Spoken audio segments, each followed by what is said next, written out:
안녕하세요. 매일 아침 말씀 묵상에 오신 여러분을 진심으로 환영합니다. 1월 7일 목요일 섬뜩한 호소.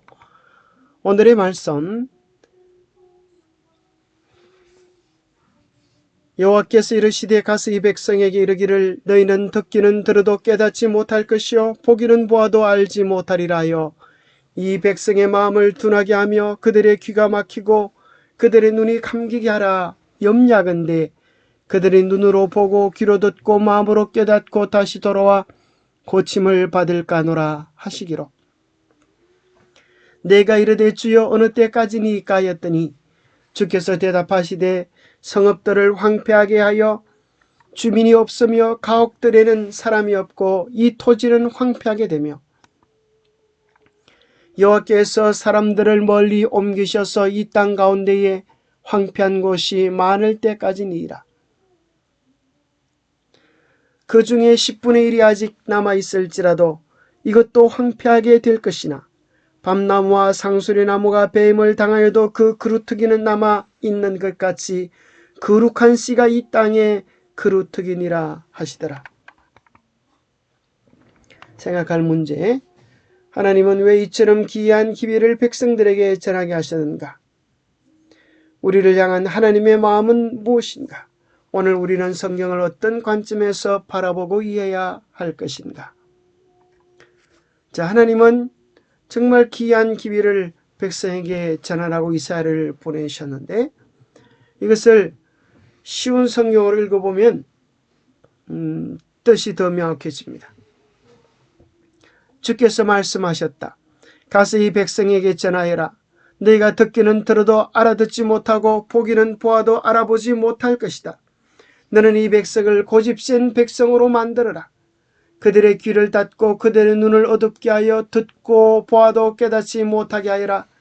혹시 그들이 눈으로 보고 귀로 들어서 마음에 깨달음이 생겨 내게 돌아와 고침을 받을까 걱정된다. 자, 이것을 문자 그대로 읽어보면 하나님께서 특이한 기별을 보내시는 것을 보게 됩니다. 기별을 왜 전합니까? 듣고 깨닫고 고침을 받아 구원을 얻으라고 기별을 보내는 것입니다. 그런데 하나님은 왜 그들에게 듣기는 들어도 알아듣지 못하게 하고 보기는 보아도 알아보지 못하게 하고 그들을 고집센 백성으로 만들으라고 이야기하고 계신가요? 참으로 무슨 뜻인지 하나님의 심정을 헤아리기 어려운 것 같습니다. 교과 32페이지에는 이렇게 기록해 줍니다. 비록 사람들이 그 기별을 거절한다 할지라도 모세, 이사야, 예레미야, 에스겔, 심지어 예수님과 같은 기별자의 역할은 계속 호소하는 데 있다. 하나님은 에스겔에게 그들은 패역한 족속이라 그들이 듣든지 아니 듣든지 그들 가운데 선지자가 있음을 알지니라 고하셨습니다. 하나님과 그분의 종들의 역할은 비록 그 백성이 파멸과 포로로 끝난다 할지라도 그들에게 공평한 선택의 기회를 줌으로써 적절한 경고를 듣게 하는 것입니다. 오늘 내용은 참으로 하나님께서 그들을 깨닫지 못하게 하기 위함이 아니요 그들 모두에게 공평한 선택의 기회를 주기 위하여 비록 그들이 듣지 않을지라도 그것이 당연한 것처럼 너는 최선을 다하여 이 기별을 전가라는 어리역설적인 표현인 것입니다. 성경 가운데 그런 표현은 출애굽기 4장에도 나오는데 하나님은 내가 그의 마음을 완악하게 했다고 말씀하셨습니다. 그러나 하나님께서 바로의 마음을 완악하게 하신 것이 아니었습니다. 바로 스스로가 자기 마음을 완악하게 했다는 구절도 9번이나 나옵니다. 바로는 분명히 자유의지를 가졌기 때문에 그의 마음은 다른 사람에 의해 강팍하게 될 수 없었습니다. 바로가 하나님이 주신 경고에 대해 마음을 열었다면 그의 마음은 강팍해지지 않고 부드러워졌을 것입니다. 누가 우리의 마음을 부드럽게도 하고 우리의 마음을 강팍스럽게도 만듭니까? 우리의 마음이 순종을 하느냐 고집을 부리느냐에 따라 달리는 것입니다. 하나님은 사람의 운명을 바꿀 수 있는 열쇠를 하늘에 두시지 아니하시고 땅에 두시지 않으시고 사람의 손에 쥐어 주셨는데 그것이 선택의 기회, 자유의 의지라고 하는 것입니다.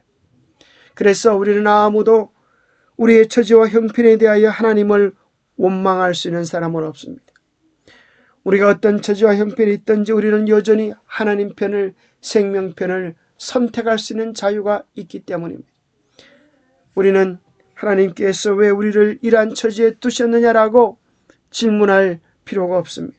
하나님은 우리가 얼마나 많은 달란트를 가졌느냐에 관심을 가지지 않습니다. 하나님은 우리가 어떤 자리에 앉아 있느냐, 그것보다 더 중요한 일은 어떤 태도와 어떤 마음으로 섬기며 충성을 다하느냐에 관심을 가지고 계십니다. 우리를 향한 하나님의 마음은 무엇일까요? 정말 들어도 깨닫지 못하게, 보아도 깨닫지 못하게 하기 위하여 그렇게 하신 것일까요? 아닙니다. 우리 하나님의 진정한 마음은 이것입니다.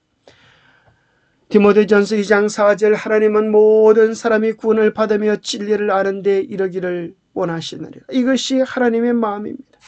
하나님은 모든 사람이 구원을 받으며 진리를 아는 데 이르기를 원하십니다.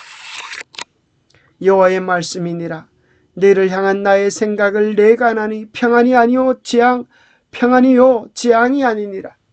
너희에게 미래와 희망을 주는 것이니라. 자, 이것이 우리를 향한 하나님의 마음입니다. 특별히 하나님께서는 로마서 8장 32절에 오늘 우리에게 주시는 귀한 교훈의 말씀이 있습니다. 자기 아들을 아끼지 아니하시고 우리 모든 사람을 위하여 내주신 이가 어찌 그 아들과 함께 모든 것을 우리에게 주시지 아니하겠느냐. 이미 하나님께서는 모든 것을 우리에게 주셨습니다. 예수 그리스도 안에서 예수 그리스도를 통하여 우리에게 모든 것을 주신 것입니다. 이것이 하나님의 마음입니다. 하나님은 아무도 멸망치 않기를 바라시기 때문에 이스라엘을 유다 백성에 보내셨고 예수님을 세상에 보내셨습니다. 하나님의 소원은 인간을 파멸에서 건져내어 영원히 구원하는 것입니다. 그러나 어떤 이들은 그분의 호소에 긍정적으로 반응하지만 어떤 이들은 더욱 거세게 반응합니다. 그럼에도 하나님은 그들에게 회개할 기회를 주기 위하여 계속 호소하십니다. 반면 재앙할수록 그들의 마음은 더욱 강팍해지게 됩니다. 하나님의 행위는 그들의 마음을 부드럽게 하기 위한 것이지만 결과적으로 그들의 마음은 강팍하게 됩니다. 우리를 향한 그분의 사랑은 변함이 없으나 그분의 사랑에 대한 우리의 반응이야말로 결정적인 변수가 되고 마는 것입니다. 아무리 하늘에서 비가 많이 내린다 할지라도 그릇을 엎어 오면 그 그릇 아래는 물이 들어갈 수 없는 것처럼 아무리 하늘에서 한없는 은혜의 축복을 강수같이 내려도 우리의 마음이 열려있지 않으면 소용이 없습니다. 똑같은 햇살이 비추지만 버터는 녹아지고 진흙은 단단해지는 것입니다.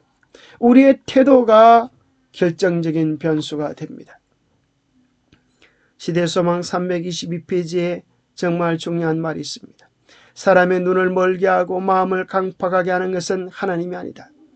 하나님께서는 사람의 잘못을 시정하고 안전한 길로 인도하시기 위하여 빛을 보내신다. 눈이 멀고 마음이 강팍하여지는 것은 이 빛을 거절함으로 말미암는 것이다.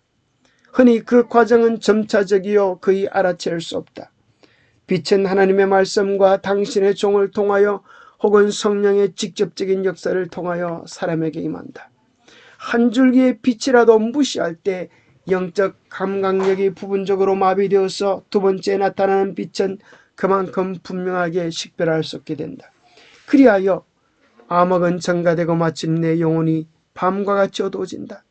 유대의 지도자들은 이러한 상태에 빠져 있었습니다. 하나의 빛을 거절하면 그것은 또 다른 빛을 거절하게 되는 준비가 되는 것입니다. 우리가 한 줄기 빛을 정말 마음을 열고 받아들이면 그 빛이 우리를 더 많은 축복으로 인도해 주실 것입니다. 그렇다면 오늘 한 줄기 빛에 대하여 우리가 어떤 태도를 가지냐에 따라서 우리는 천국을 경험하게도 되고 우리는 지옥을 경험하게도 되는 것입니다. 마음이 완악하게 되는 이유, 영감의 교훈에 나오는 말씀입니다. 하나님은 그분의 종들을 통하여 사람들에게 말씀하시되 주의와 경고를 주시고 죄를 견책하신다. 그분은 각 사람에게 그들의 그릇된 행위가 품성에 고착되기 전에 그것들을 시정할 수 있는 기회를 주신다. 그러나 만일 그가 시정하기를 거절한다면 하나님의 능력은 그의 행동의 경량을 제시하기 위하여 개입하지 않는다. 오늘 우리의 태도에 따라서 우리의 마음의 모양이 달라지게 될 것입니다. 생의 빛에 참으로 우리를 향한 하나님의 마음이 어떠한 것인지에 대한 정말 감동적인 말씀이 있습니다. 사랑이 많으신 하나님의 마음은 우리의 슬픔을 같이 느끼고 우리로 그 슬픔을 당신께 아뢰기를 원하신다. 우리는 우리를 괴롭히는 모든 것들을 그분께 가져갈 수 있다. 그분께서 감당할 수 없을 이만큼 벅찬 것은 아무것도 없다. 왜냐하면 그분은 이 세상을 붙드시고 우주를 통치하시기 때문이다. 우리에게 일어나는 일들이 그분께 주목의 대상이 되지 못할 만큼 작은 것은 아무것도 없다. 우리 생애에서 그분이 이해하기에 너무 어둡거나 슬픈 것은 아무것도 없다. 그분이 해결할 수 없으리만큼 큰 문제는 없다. 그분은 우리의 기쁨과 염려에 동참하시고 모든 진실한 기도를 들으시고 언제나 응답할 준비를 갖추고 계신다. 상심한 자를 고치시며 저희 상처를 싸매시는도다. 사랑이 많으신 하나님의 마음은 우리의 슬픔을 같이 느끼고 우리로 그 슬픔을 당신께 아뢰기를 원하신다. 하나님과 그분의 백성들 사이의 사랑은 너무나 강하기 때문에 모든 사람은 그분의 완전하신 보살핌을 받고 있다. 그분께서는 마치 이 세상에 당신의 아들을 주실 만한 다른 어떤 사람도 없었던 것처럼 각 사람을 대우하신다. 정말 우리 각자를 향한 하나님의 사랑이 얼마나 큰지를 보여주는 놀랍고 위대한 말씀이 아닙니까? 그 사랑을 누리시게 되기를 바랍니다. 그 사랑을 향하여 마음문을 여시게 되기를 바랍니다. 그로 우리가 하나님의 그 영원한 사랑, 온전한 사랑을 맛보기 위한다면 우리는 매일 말씀을 통하여 주님과 교제해야 합니다. 어떤 율법사가 일어나 예수를 시험하여 이르되 선생님 내가 무엇을 하여야 영생을 얻으리까? 예수께서 이르시되 율법에 무엇이라 기록되었으며 내가 어떻게 읽느냐? 자, 이게 중요한 것입니다. 율법에 기록되어 있는 것은 분명한 사실이지만 우리가 어떻게 어떤 방법으로 어떤 태도로 읽냐에 따라서 결과가 달라집니다. 젖소는 물을 마시면 우유를 만들어내지만 독사는 물을 마시면 독을 만들어냅니다. 똑같은 물이지만 누가 먹고 마시냐에 따라서 하나는 우유가 되기도 하고 독이 되기도 하는 것입니다. 오늘 우리의 태도가 정말 중요한 것입니다. 정말 생명을 얻기 원하고 정말 변화되기 원하고 정말 예수 그리스도를 만나기 원하면 우리는 말씀 속에서 그러한 경험을 하게 될 것입니다. 그러나 우리가 말씀을 피해갈 변명을 찾고 말씀에 대하여 무관심하고 냉담한 태도를 읽는다면 그것이 어떻게 우리의 삶을 변화시키는 힘이 될 수 있겠습니까? 예수께서 이르시되 내가 진실로 진실로 네게 이르노니 인자의 살을 먹지 아니하고 인자의 피를 마시지 아니하면 너희 속에 생명이 없느니라. 살리는 것은 영이니 육은 무익하니라. 내가 네게 이른 말은 영이요 생명이라. 우리 주님께서 말씀하십니다. 내 살을 먹고 살라. 내 피를 마시고 생명을 얻어라. 그것은 무엇입니까? 우리가 어떻게 그리스도의 살과 피를 마십니까? 그것은 하나님의 말씀을 매일 맛보는 것입니다. 그 말씀을 예수 그리스도의 살로 피로 받아들이고 생명을 얻는 경험을 매일 해야 하는 것입니다. 참으로 예수 그리스도의 생명을 그 말씀 속에서 경험하게 될 때 우리는 그 말씀의 능력과 힘으로 살아가는 힘을 얻게 될 것입니다. 그리스도를 따르는 자들은 그분의 경험에 동참하는 자가 되어야 한다. 그들은 하나님의 말씀을 먹고 소화시켜서 그것이 생활과 행동의 원동력이 되도록 해야 한다. 그리스도의 능력으로 말미암아 그들은 그분과 같은 형상으로 화하여 하나님의 속성을 반사해야 한다. 그들은 하나님의 아들의 살과 피를 마셔야 한다. 그렇지 않으면 그들 속에 생명이 없다. 우리가 매일 밥을 먹고 사는 것처럼 이제 우리는 매일 말씀 속에서 예수를 먹고 예수의 정신으로 예수의 힘으로 예수를 나타내며 살아야 하겠습니다. 우리가 이것을 말하거니와 사람의 지혜가 가르친 말로 아니하고 오직 성령께서 가르치신 것으로 하니 영적인 일은 영적인 것으로 분별하느니라. 누가 주의 마음을 알아서 주를 가르치겠느냐? 그러나 우리가 그리스도의 마음을 가졌느니라.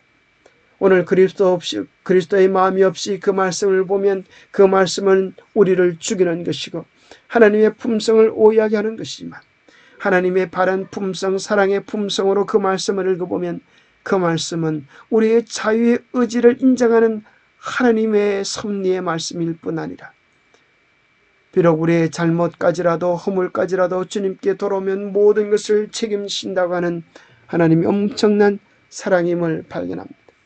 너희의 마음이 강팍하게 된 것 내가 그렇게 했다. 그러니 너희들 너무 자책하지 말고 나에게 와서 용서를 빌고 나에게 와서 변론하자. 내가 너희의 모든 문제들을 해결해 줄 수 있다라고 우리 주님 말씀하시는 것입니다. 자식이 잘못해도 부모가 죄송합니다. 제가 잘못했습니다. 제가 유리를 깼습니다. 축구를 해서 자식이 유리를 꼈다 하더라도 아버지는 그렇게 말하는 것입니다. 내가 유리를 깨었습니다. 내가 그 값을 충분히 보상하겠습니다. 그것이 예수 그리스도의 십자가요. 예수님의 마음이요. 모든 성경을 읽을 때 우리가 가져야 할 말씀에 대한 태도입니다. 하나님 아버지, 우리로 하여금 주의 마음, 주의 심정을 알게 하여 주시옵소서.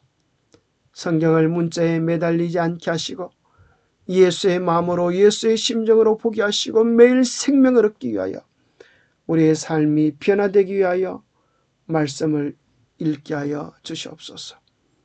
오늘도 결코 강요하지 않은 인내심으로 애정 어린 교훈과 조언을 주시니 감사합니다.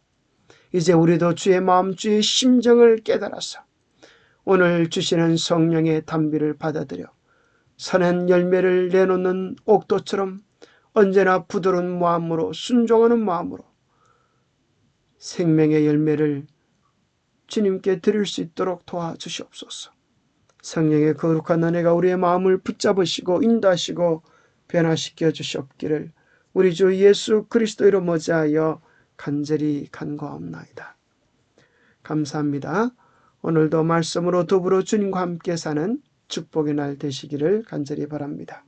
감사합니다. 행복하세요.